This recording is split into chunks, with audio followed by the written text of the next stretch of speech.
With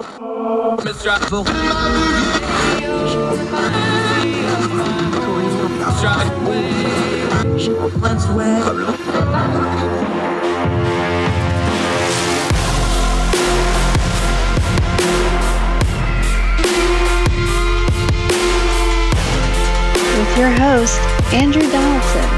This is Heard Tell.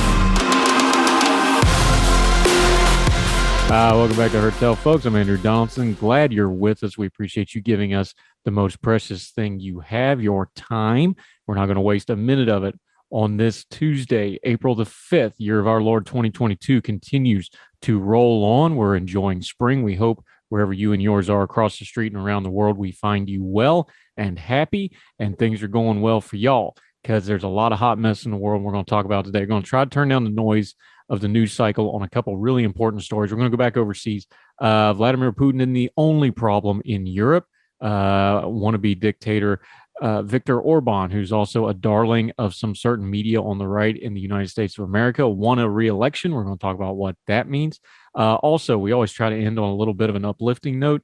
An Irishman with terminal cancer travels from Ireland all the way to the Poland-Ukraine border to make sure aid that he personally fundraised got there. We'll talk about that incredible story in just a little bit. Also, the votes are there for Judge Jackson to be confirmed to the U.S. Supreme Court. We'll review the Republicans. We figured there'd be a couple at least. There's going to be at least three of them. We'll review that part of the story here in just a minute.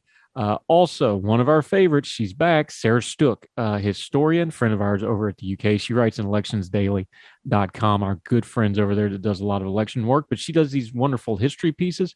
She's currently knee-deep in a series on the first ladies of the United States, their roles, how it's kind of unique, how it's not an official position, but has a lot of official capacity to it. We're going to talk first ladies of the U.S., some wonderful history, give us a break from some of the breaking news and current events of the day with our friend Sarah Stook. Always enjoy talking to her. Great stuff. I learned some things I didn't know either. Sarah Stook on the program. She'll be our guest in just a little bit. But first, the pressing matter of our day, Russia's illegal war of aggression against Ukraine, Vladimir Putin leveling cities, murdering civilians, killing people for his own bloodlust and glory. The President of the United States, Joe Biden. We're going to read from the Washington Post, but you can find this all over the place.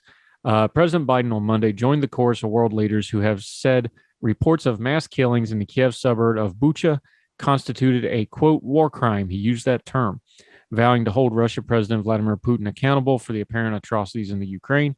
The president remarks bolstered the global furor over gruesome images from Bucha that showed mass graves and bodies strewn in the streets, some with their hands tied behind their backs, several with gunshot wounds to the head, following the withdrawal of Russian troops from the region. The Kremlin dismissed the allegations as Ukrainian subterfuge. While Russia's military continued bombarding Ukraine's southern coastline, moves in line with U.S. intelligence assessment that Putin is focusing offensive operations on the south and east rather than the entire country, and a new phase of the war likely to play out over months or longer. Let's pause here real quick. We talked about this on the program already. This is going to be a long war. He's not going to get Kiev, so he's going to focus on that land bridge that he wants to Crimea, which they invaded in 2014 and took over. They call it an annex. They invaded Ukraine and took over part of Ukraine, which Crimea was a part of. This Ukraine war has been going on ever since then. It just got ramped up when they did this invasion. Again, this doesn't have anything to do with NATO or anything else or any of the propaganda you hear. This has everything to do with Vladimir Putin getting more power. They want those ports on the Black Sea. They want Crimea. And now he wants a land bridge because he can't have Kiev and have the whole country. He's going to slice off the chunk that he absolutely has to have. Back to the Washington Post. In his remarks to reporters at Fort McNair Army Base in Washington, President Biden promised to impose additional sanctions on Moscow. And while his aides announced support for a multinational team of prosecutors that would visit the region to collect evidence of atrocities, a process that officials cautioned would take time, quote, the images we have seen and the reports we have heard suggest these atrocities are not the acts of rogue soldiers, State Department spokesman Ned Price said. They are part of a broader, troubling campaign. Other sanction efforts continue apace, where the U.S. and Spanish authorities seized a super yacht owned by billionaire Victor Veckelsberg as part of a wider push to drive the financial elite close to Putin. The United States has also planned to push for the suspension of Russia from the UN Human Rights Council.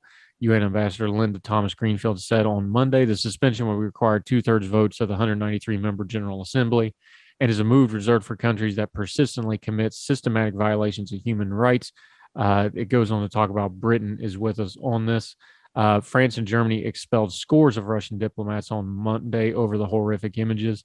Proponents of tougher sanctions say they fear that without them, Kremlin might be willing to carry out a longer battle to pummel Ukraine's leaders into submission. Let's stop there. The plan all along has been to pummel Ukraine into submission. This is not a military campaign. They're fighting the Ukrainian military, obviously, but they're focusing on the cities. This is the roadmap that they laid out in Georgia.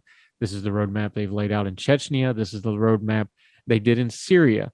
They're going to level cities. They're going to destroy them to rubble. They're going to kill civilians.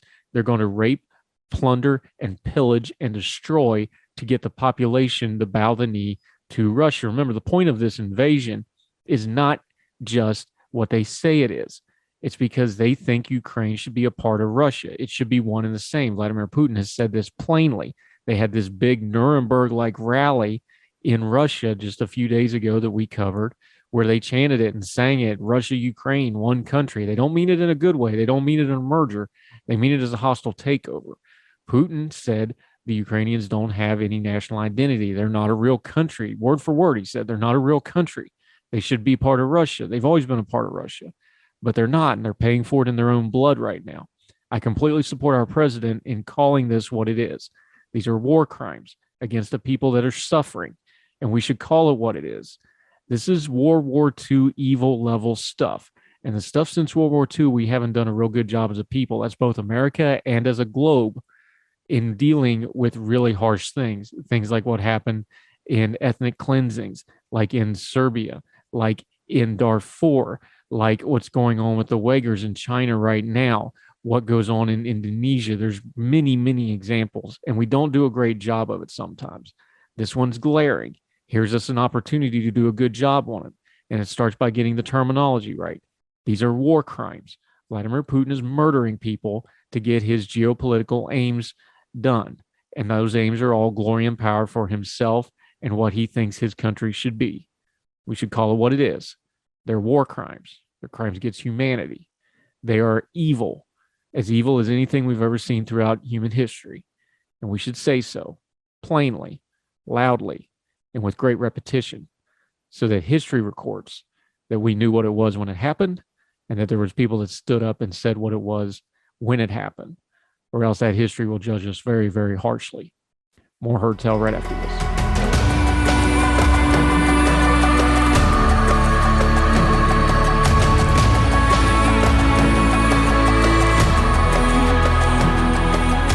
Welcome back to Heard Tell. I'm Andrew Donaldson. Let's go back overseas.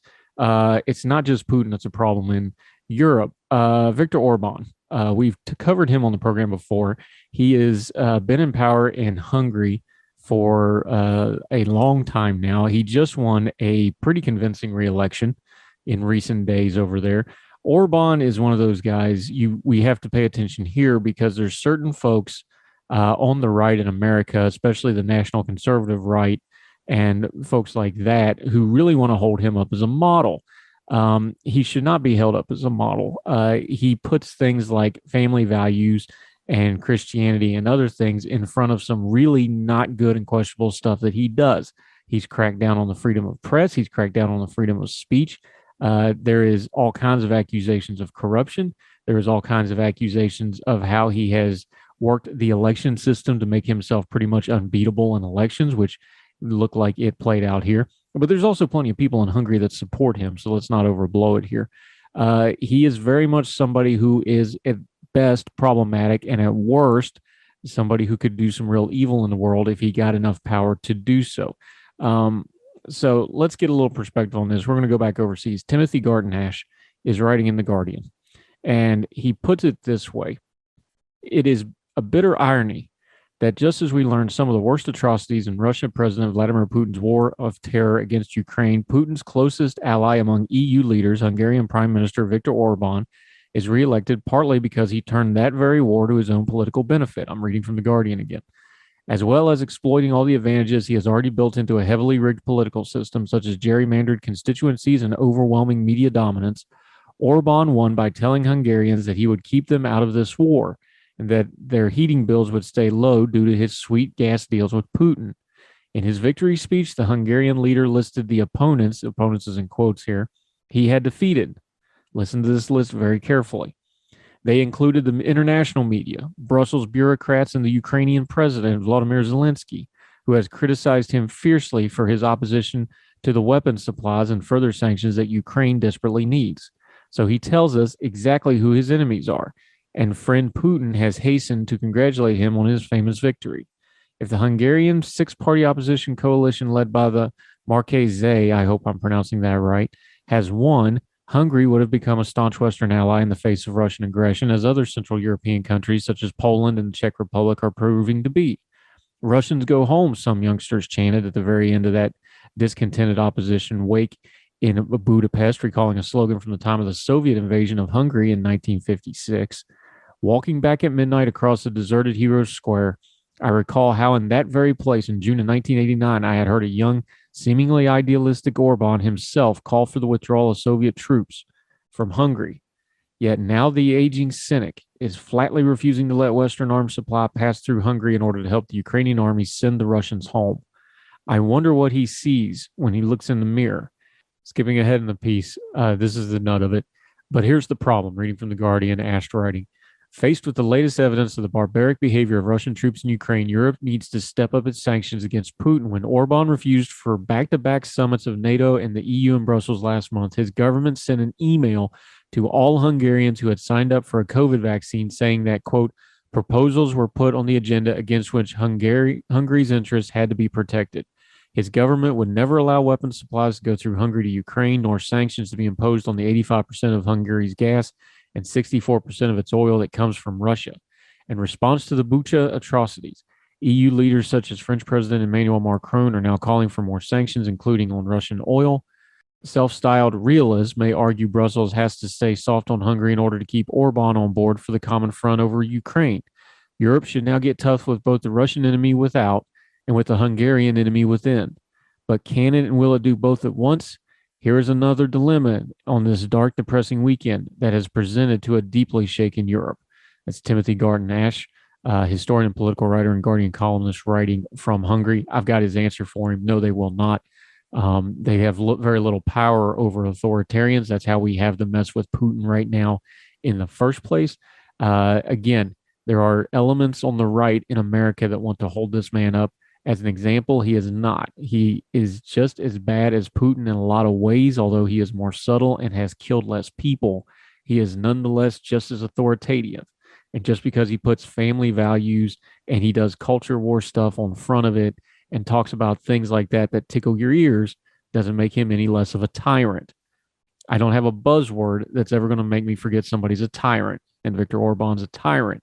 And anybody that sits on American TV and says we should follow his example is lying to you, because he's still a tyrant, no matter what fancy tickling buzzwords he puts in front of it. More Hertel right after this.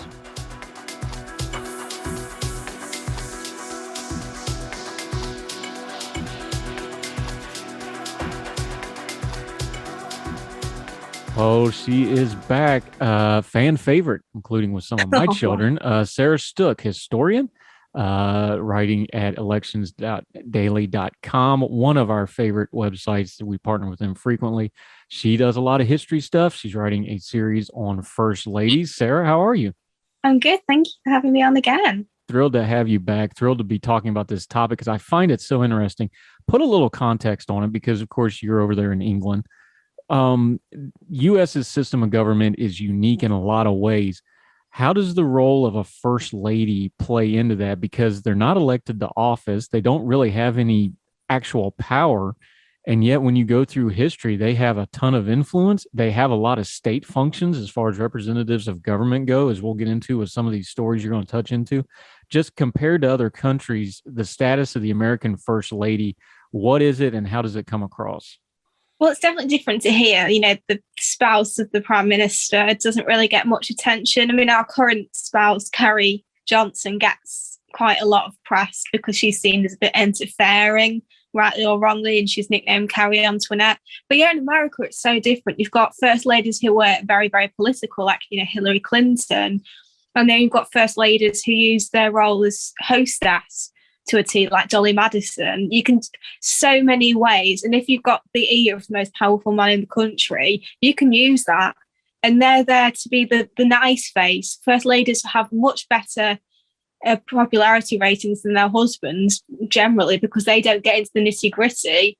It's a lot easier for them to be popular. However, I think that's less true over the years, as I think first ladies have become more emboldened to be political, as have women overall.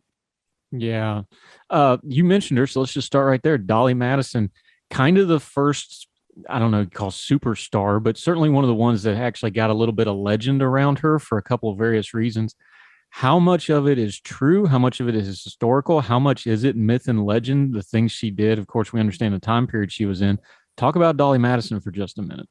Well, she was a pretty phenomenal woman. She wasn't, political, like Abigail Adams had been before her or anything like that. But, she used state functions well. She was an incredible hostess. She knew who to put together at meetings, who not to put together. Everybody liked her because she was just so good at hosting. And that played a favourite for her husband, because he might be unpopular for political reasons, but as long as she shines through, and that's what she did. And that really helped the administration. That time period, the early founding fathers, let's talk about those early White Houses, though, because they didn't even really have a White House. You talk about Washington, Adams, Jefferson, the early presidents. They were really making this up from scratch. Washington, of course, had to, the 2 terms gets really famous, but he had to do all of this from whole cloth because there was nobody before him. Adams did a lot of writing about what the presidency should and shouldn't be. He felt the weight of history being the second one. Talk about that, though, because with the first ladies, it's the same thing. They didn't really have a template, those first 3 or 4. They're making it up as they go. And then when they actually did get a White House, they kind of understood that they were setting a protocol for something, didn't they? Yeah, well, they were just sort of following what their hosting duties would have been in high society, in LA, Philadelphia, and New York. And perhaps, those who are a bit more worldly saw, the French courts and the English courts. Obviously, it wasn't as ostentatious due to America's disdain for royalty, but they were just following what their mothers and grandmothers and women across the world doing. So the president didn't know what his role was. The first lady certainly didn't know what hers was either. When did it start to change and get more formal? Because you're up through the antebellum time period now. You're getting ready to get into sort of the Gilded Age, industrial age of the country. When did it become more formalized and go from, something we would recognize in a period drama as just the hostessing duties to something a little more refined of, hey, this is basically an extension of the function of state, and it kind of became its own unique American thing? I think Dolly Madison definitely started that trend. That's when people started to notice the First Lady, even though that term wasn't in use when Mrs. Madison was around. She was the one who really said, okay, this is how you do it. This is the etiquette. This is where people sit together.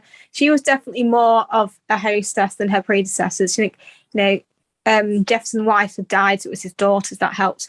Abigail Adams was a bit more of a blue stocking. And Martha Washington was, she was no means sort of a country bumpkin, but she was more of a planter wife as opposed to a sort of social elite worldly type. So Dolly Madison, I think, put the practice in as we understand it today. So where did the term, talking to Sarah Stook, historian and writer and good friend of the program, been on many times, where does the term actually come from, First Lady? Because that's kind of a unique term.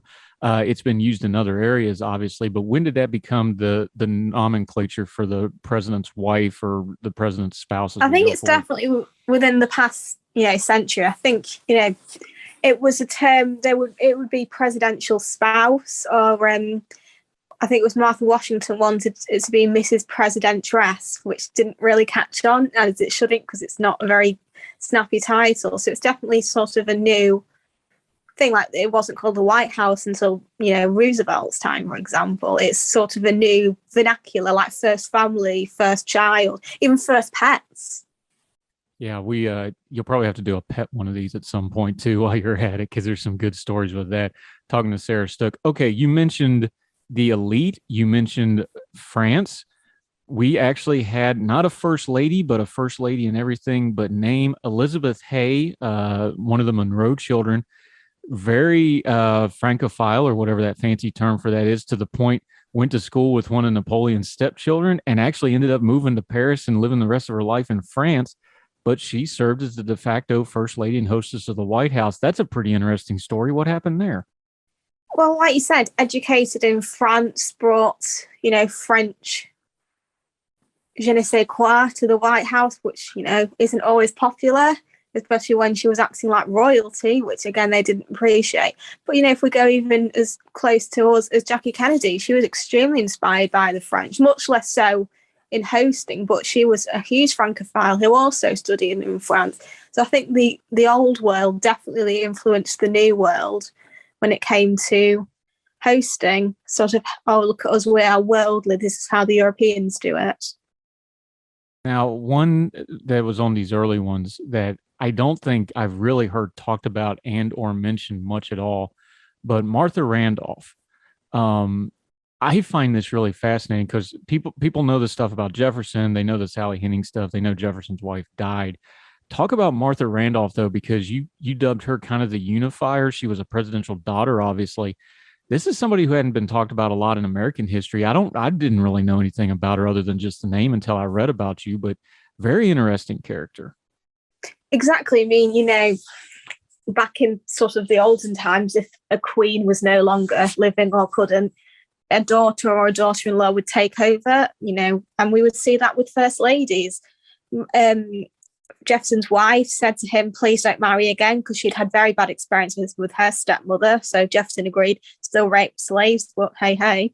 So he asked Martha to do it, and she was pretty good at it. She was pretty unpretentious.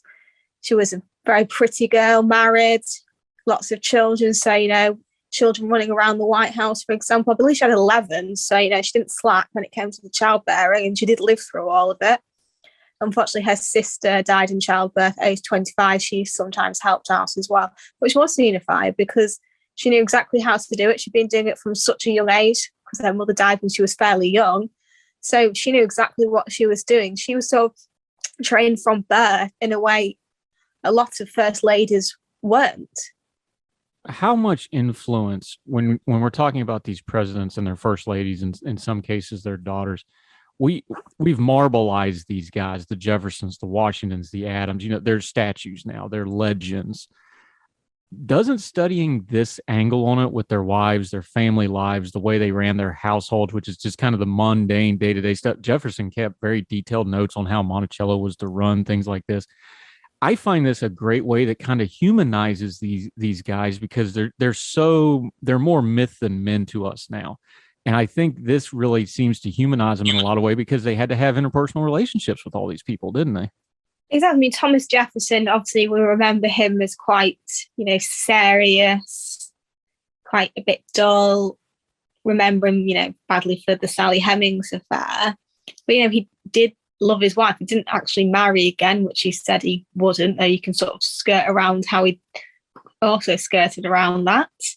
But yeah, he was a human being. John Adams, was very, a bit of a pompous idiot who very much liked himself and didn't get on with others. Adored his wife, Abigail. In France, he refused to take a mistress like most of the French did, saying, no, I've got Abigail.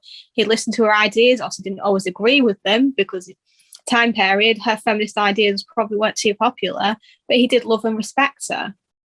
Yeah, fascinating stuff. Sarah Stook, our good friend from over in the UK, writing in electionsdaily.com. She's got a great series on first ladies. So we're talking a little history today. When we come back, we're going to get into a little other history. One of the most famous first ladies for a lot of wrong reasons, Mary Todd Lincoln, going to get into that. Some other first ladies that you may not have heard of. More with Sarah Stook on Heard Tell right after this.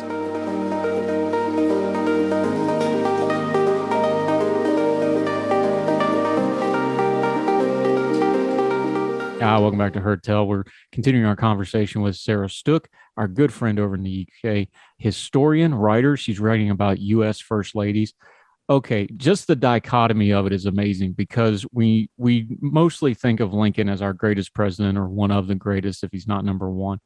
But poor Mary Todd Lincoln, may have been one of our most troubled first ladies. She was a great burden on the president for a lot of reasons. They still had their tender moments, as you did, but she had a lot of trouble. There's probably a mental health component to a lot of that. She had a lot of tragedy, even in the White House.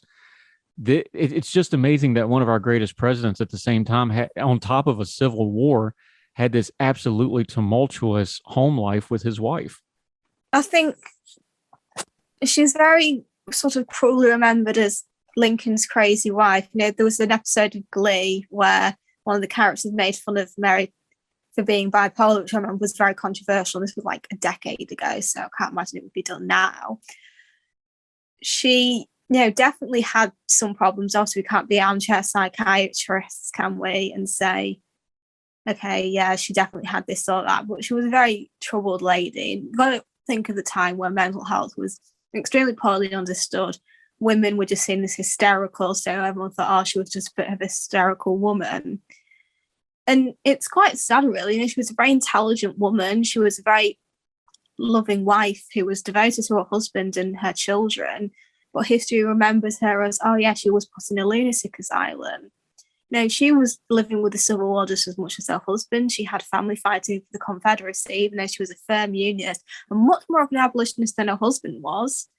So we remember her very cruelly, which is quite a shame. And I think very good portrayal of it was Gore Vidal's Lincoln, a 3-part series, which you can find on Amazon UK. And it's Mary Tyler Moore plays it. And she's fantastic. And we see a lot more of Mary and understand her feelings and her motivations. She had some legitimately tragic stuff go on. You talked about her family being split during the war. She suffered from chronic migraines. She was involved in a carriage accident, which may or may not have affected her physical health, probably did with all her other ailments. She had children dying. Of course, Lincoln was assassinated. That just broke her in a lot of ways. She had more on her than just about any human being could probably take anyway.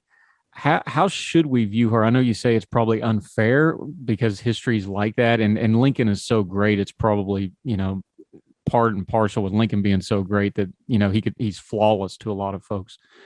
How should we present somebody like Mary Todd Lincoln? Because she's an important figure in history, because she steered his early career. She steered him away from going out west and doing politics out there, which probably would have not let him be president down the road. She's an important figure in history. How should we view her, do you think? Well, I mean, she was definitely troubled, and I think she had a lot of potential cruelty in her. There is rumours she hit her husband. There's the famous event where she screamed and yelled at a general's wife who'd dared to ride next to her husband, and the poor lady was reduced to tears. So, yeah, she definitely had, capacity for some cruelty, but whether that was mental illness or she just had that streak in her. Lincoln said, she used to be a very loving, happy woman. So unfortunately, I think, age and tragedy embittered her. But, like you said, she steered his career. She was an abolitionist when he certainly wasn't. His was more for pragmatism than moral reasons, especially at the beginning. And, yeah, she's not just some, crazy lady who's just in an asylum by her own son. Nowadays, hopefully, she would have much better help. And I think as a society, we're a lot more understanding and forgiving of that.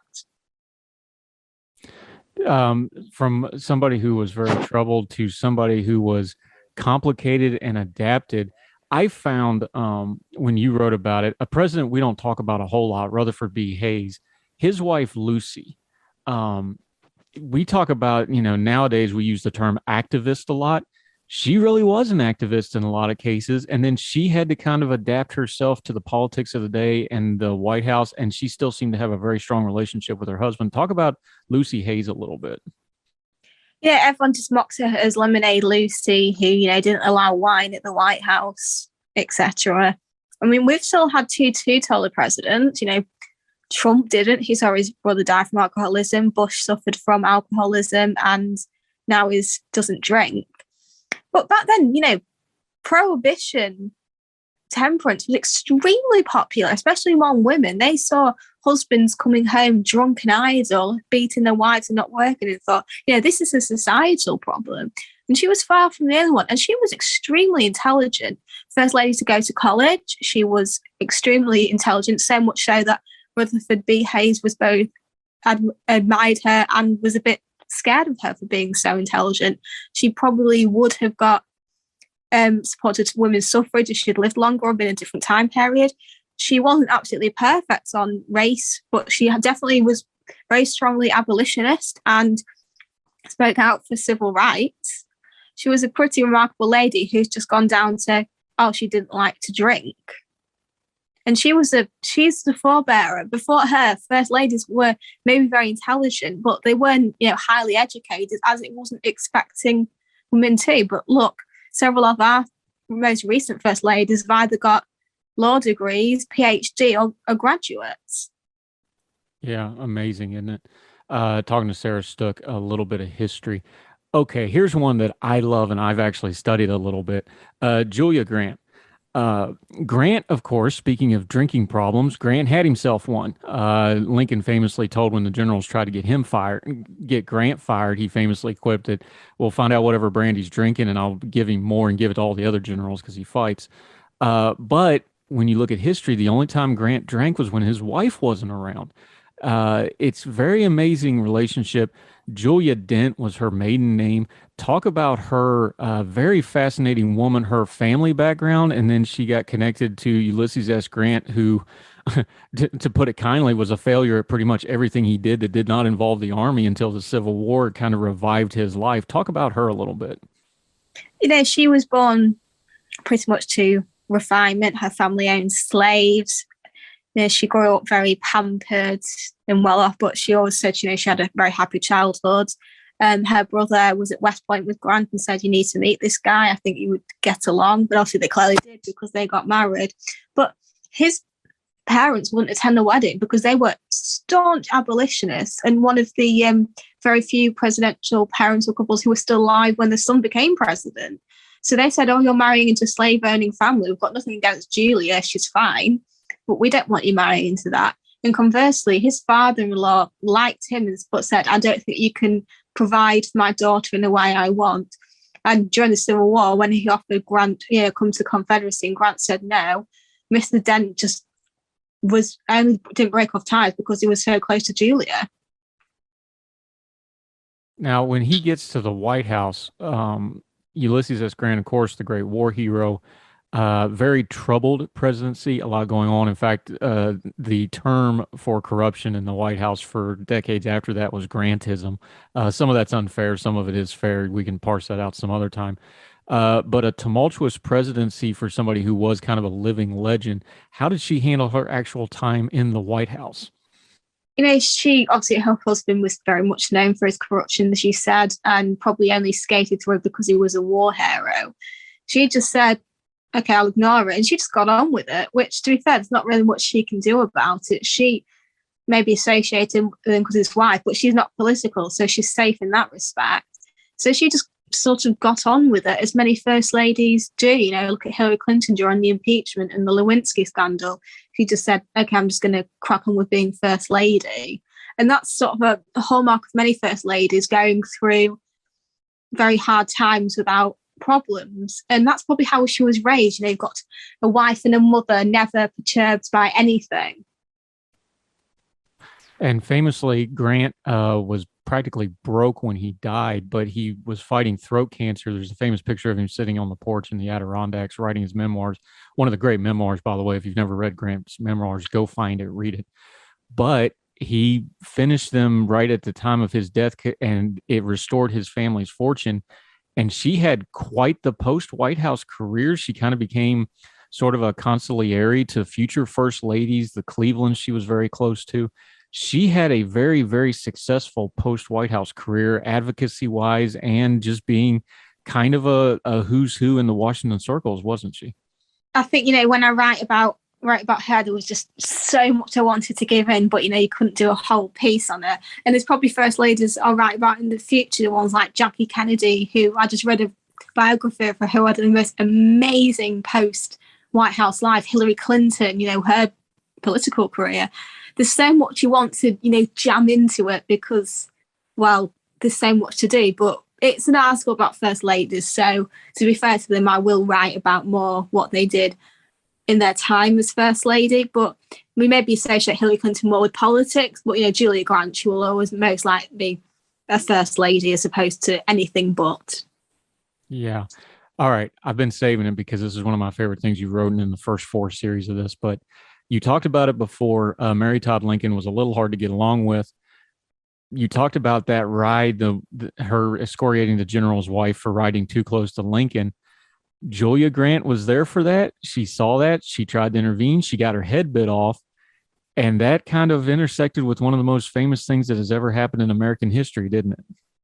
Well, in April 1865, they invited the Grants to come to the theatre with them. Ulysses S. Grant was probably all for it, but Julia Grant said, no, I can't stand her. It will be boring. Let's stay at home. We've been apart for too long. Let's just have some time together. And that night, Lincoln was shot. So A, Grant could have been shot, or B, maybe could have prevented it, because he said if I'd been there would have been a lot more, bodyguards and military. So, she basically saved his life. And I bet she never shut up about that during arguments, did she? I doubt it, although Grant very much, if you read his personal memoirs and you read his letters, he very much deferred to his wife on practically everything. I think he was pretty self-aware to his station in life. There was that social disparaging between them. I don't know if it was so much that. I think he just was very aware of his own issues and knew that she made him better. And again, like I said, fascinating. Every time he drinks in the Civil War and he's accused of being a drunkard, it's only when his wife's not with him. He never drank around Julia. I just find that, maybe it's because I'm an alcoholic, but I find that fascinating, that little piece of history. All right, you're halfway through the series. Preview a little bit. The rest of them aren't out just yet. Preview where you're going with this. You already mentioned some. We know there's some big names. Hillary Clinton's coming up, who, of course, had her own political career and 2 runs at the presidency. But between there and here, we got a whole lot of first ladies. Who are you looking forward to getting into? Well, everybody who knows me and follows me on Twitter knows I idolize Jackie Kennedy beyond belief. So I'll be trying not to devote an entire thing about how much I love Jackie and her amazing life and how amazing she was. Eleanor Roosevelt, who I absolutely adore, the most trailblazer, did so much for women in civil rights, who I just find the most incredible woman, who I think should have been president over her husband. But yeah, we've got some other ones. Edith Wilson, Ellen Wilson. There's so many. I think particularly the newer ones, we've had such an amazing variety of women. Michelle Obama versus Melania Trump, 2 very different ladies, but both deserving of writing. Yeah. What are you going to do with Edith Wilson, our first female president? Or are you even going to get into that? Well, I'm going to have to get into that because, like you said, she was called the first female president for a reason. She kind of floated protocol. It should have gone to his vice president, but pretty amazing that she did that and flew under the radar, because there's no way in heck society was going to be okay with a woman basically running things, especially when women were just getting the vote. So she's definitely going to be a fascinating one. And I urge people, if you've got a particular first lady you've read about who find interesting, definitely read more about her. Yeah, because for those of you that don't know what we're talking about, Wilson suffered a stroke. She became the gatekeeper to the president and basically ran the government for something like 14 months. And nobody seemed to stop it, which is just fascinating. I can't wait to read your writing about it. Sarah Stook, you do great work. We love having these little history interludes on the program. Let folks know where they can find you. Of course, this series is on electionsdaily.com. Let them know where your social media is and the schedule for the new pieces coming out. And we're going to have you back on in a week or 2 to recap all of it as well. So let folks know where they can follow you. Well, it's Sarah_Stook on Twitter. I also write for a UK publication called The Mallard. I am writing a piece on royal mistresses, most famous mistresses, so that will be quite fun. And I've written a few sort of alternate history and various things on UK politics on there. Elections Daily, I will be keeping up writing with first ladies, starting with Lucretia Garfield this week and coming on to about early 20th century. So yeah, follow my things. Yeah, Garfield's a fascinating president too. Nobody ever talks about him, but he's a really interesting dude. All right, go ahead. I was going to say, I think it would have been very great if he'd lived. Yeah, it's just a fascinating story. All right, you brought it up, so I got to ask you though. Royal mistresses, we're kind of getting down to it with the Queen, God bless her, but time's undefeated. Camilla, she went from mistress to being basically, it looks like she's going to be pretty well legitimized when this thing goes to Charles. How does that land? Well, she's going to be princess consort. She will have the right to be queen consort, but she knows people don't like her over the Diana thing, so she will be princess consort. But I think she's regained popularity. There's still people who hate her, like my mum. Diana is my middle name for a reason. So, but I like her plenty fine. Yeah. But unfortunately, you've got to understand throughout history, men have just been a bit man-whorish. Is Charles ever going to be popular? Yeah, I think people have softened on him a bit, but it's never going to be sort of William popular. No. I think when the Queen does pass away, whenever that is, hopefully many years from now, I think he'll get some sympathy out of that, and I think that'll put a lot of that to bed. But of course, that depends on how he conducts himself. But he's pretty old in his game now. He should be able to at least not punt it, I hope. Sarah Stook, we'll have to talk about royal stuff some other time. Great stuff on history. We love having you on. We'll have you back on in a couple of weeks to talk about the rest of the series when it comes out. And you're always welcome, my friend. Thanks for the time. Thank you for having me. You're the best. Appreciate it.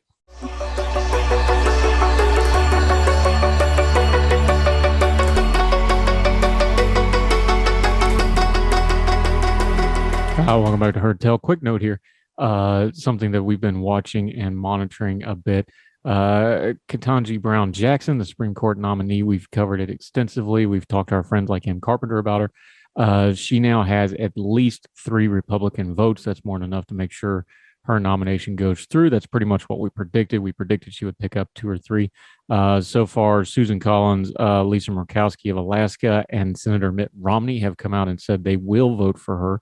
Assuming the Democrats get all 50 of their Senate votes, that would be a decent margin as these things go. At least won't be tied or less.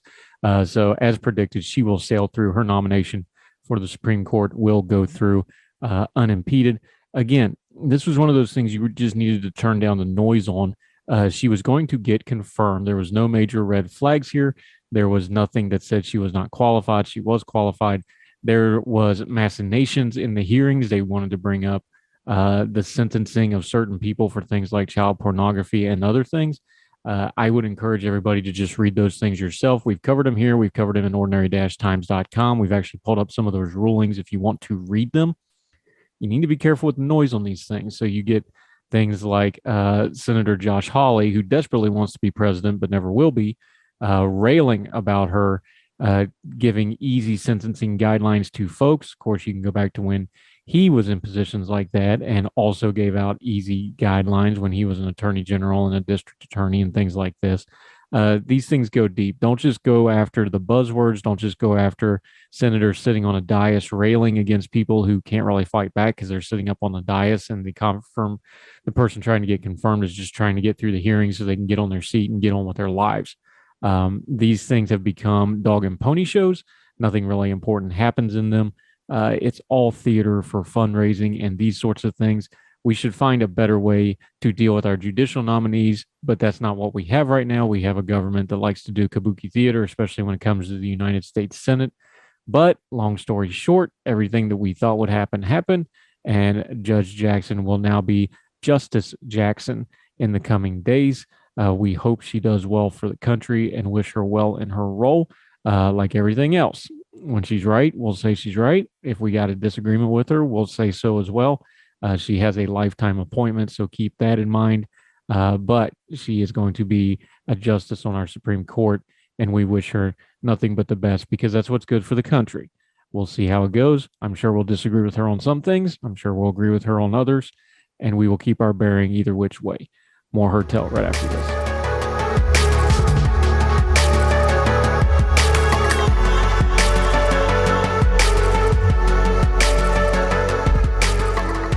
Welcome back to Heard Tell. All right, grab your tissues. You might need them for this one. We always try to lend on an uplifting note or something at least more positive of all the heavy stuff we have to cover. This one is an amazing story. Going to the Independent out of the UK. An Irishman living with terminal cancer has made his way from County Cork in Ireland to Ukrainian border with a truckload of aid. 64-year-old local man Don O'Leary, a well-known figure in Cork City, is suffering from terminal cancer, but that did not stop him from making the 2,500-kilometer journey to Szynia on the Polish-Ukrainian border to bring urgent aid to those fleeing the war after raising 24,000 euros from the local community. Mr. O'Leary is the director of the Cork Life Center, which educates marginalized young people in the city, and said he never had any doubts about making the journey despite his diagnosis. He said, quote, I can control cancer, but I can't control what I do, where I go, and who I want to be with. When the doctors told him that he had terminal lung cancer in February of 2021, he was initially given 8 to 12 months to live. Despite this, he made it his mission to help the Ukrainian refugees. He revealed, everyone said, are you mad? And the answer to that is probably yes. I'd love to be able to do something that is relevant and important and supports the community, but this kind of thing does all of that. He's clear when he says that Russian President Vladimir Putin is a fascist. Mr. O'Leary made the journey by van on March 22nd with 4 other volunteers. He said, I was comfortable enough because they made me a bed where I could get some sleep along the way and lay down.